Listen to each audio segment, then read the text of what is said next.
Okay, let's dive straight into this explainer, because today we're going to completely reframe something that pretty much all of us have experienced. For a really long time, so many of us have been taught to view crying as a breakdown. We're told it's a flaw or a sign of fragility. People apologize for tearing up during an argument or getting a little emotional over a commercial. But we're going to flip that script. We're going to look at the actual science and psychology to see how crying, far from being some perceived weakness, is actually one of the most sophisticated biological and psychological systems in the entire human body. So think about it. What if everything you've ever been told about crying is just fundamentally wrong? I really want to speak directly to those of you who have spent your life apologizing for being quote-unquote too sensitive. I mean, have you been told more times than you can count to toughen up or to get a thicker skin? Until you actually started believing that your tears were evidence of weakness? Well, let me tell you right now, your tears are not a sign that something is broken inside of you. In fact, they mean your emotional system is working exactly as it was designed to. To truly understand this, we kind of have to start with the biology they never taught you in school. Out of all the millions of life forms on Earth, humans are the only single species on this planet that sheds emotional tears. Just pause and think about that for a second. Every other animal experiences distress, fear, and attachment, sure, but none of them cry. Nature literally built a unique biological system into human beings for the sole purpose of expressing emotion through tears. That isn't a design flaw, that is an absolute biological innovation. Now, scientists actually categorize tears into three totally distinct types. First up, you have basal tears. Those are the ones constantly lubricating your eyes. Then there are reflex tears, which basically act to flush out physical irritants, like dust or onion vapor. But the third type, emotional tears, they're chemically completely different. When researchers analyze them, they find that emotional tears are biologically unique because they excrete high concentrations of stress hormones and natural painkillers like leucine and kephalin. You aren't losing control when you cry. Your body is actively releasing stress chemicals to restore balance and completely reset your nervous system. Section 1. The Sensitive Brain, Neurology of Crying. Let's take a look under the hood at how the highly sensitive brain actually operates. First, we have the amygdala, which is basically your brain's emotional radar. In people who cry easily, the amygdala detects emotional signals faster and responds way more intensely. Next, we have the prefrontal cortex. The communication pathway between the amygdala and this rational center is incredibly active, which means you don't just feel intensely, you process those feelings deeply.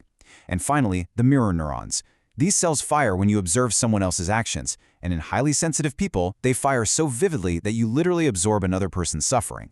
This isn't emotional instability, guys. This is profound emotional depth. Psychologist Dr. Elaine Aron actually pioneered the research on this exact phenomenon, and she called it sensory processing sensitivity. It's a biological variation found in roughly 15 to 20% of the population, and remarkably, it's a temperament that appears across over 100 different species.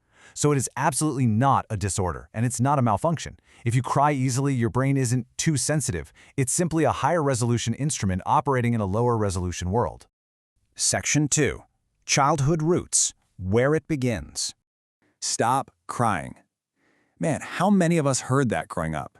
For so many children, growing up in emotionally invalidating environments meant this phrase, or being openly mocked for sensitivity, was the default response to their distress. When sensitivity is treated as a weakness, children learn to hide their tears pretty quickly. They learn to suppress their feelings and start to believe that their profound, natural capacity to feel deeply is actually a shameful flaw. And this brings us to a really brilliant metaphor from developmental psychology, comparing the dandelion child to the orchid child. So a dandelion can grow in almost any harsh condition, right? They are resilient by default. But an orchid child requires very specific nurturing conditions. If their environment is harsh, they wilt. But if the environment is nurturing, they bloom into something extraordinarily beautiful. People who cry easily are very often orchid children who manage to survive. They're the ones who held on to their beautiful sensitivity and never stopped feeling, despite growing up in a world that wasn't built for it. And you know what? That is a quiet, persistent kind of strength. Section 3. Suppress versus regulate. Handling emotions. Now, there is a fundamental difference between suppressing an emotion and regulating it, and society honestly mixes these two up all the time. Suppressing an emotion means pushing the feeling down, building a thick wall between you and your internal experience, and just avoiding it altogether. Regulating, on the other hand, is feeling the emotion, allowing it to happen, and safely discharging its intensity. A lot of people think crying is losing control, but when we clearly delineate these two, we see that crying is actually the body's most direct, healthy method of emotional regulation. It's exactly how you discharge that overwhelming intensity so you can recover your clarity. Because here's the reality. What you suppress doesn't just magically disappear. It accumulates. Chronic emotional suppression is scientifically linked to higher baseline stress, increased anxiety, and much poorer physical health outcomes over time. But people who cry easily, they don't have this accumulation problem. It's just like what we see in the field of grief psychology. The people who cope best with loss are the ones who allow themselves to fall apart and cry. The tears aren't an interruption of the healing process. They're literally the mechanism of healing itself. Section 4. The Empathy Advantage, Hidden Strengths. So let's pull all of this together and summarize what the psychology of crying actually reveals about you. First, people who cry easily possess higher empathy, thanks to that hyperactive mirror neuron system we talked about earlier. They also have stronger emotional processing capacities. They recover faster because they actually move through difficult emotions instead of just avoiding them. Plus, they display deep authenticity. They aren't performing emotional composure for an audience. They show up exactly as they are. And research shows that this exact combination of emotional awareness and authenticity is actually the strongest predictor of high emotional intelligence and deeply meaningful relationships. Basically, your tears mean you are perfectly aligned with your evolution. Which brings us to our final and maybe most important question. Are your tears a sign of fragility, or are they proof that you are fully alive? If you've spent years shrinking this part of yourself, I really want you to realize that absolutely nothing is wrong with you. You feel deeply in a world that often rewards numbness. You process openly in a culture that values composure above all else. Your tears are not a flaw, and they are definitely not an inconvenience. They are undeniable evidence that your heart remains open, your empathy is still alive, and your humanity is... Okay, let's dive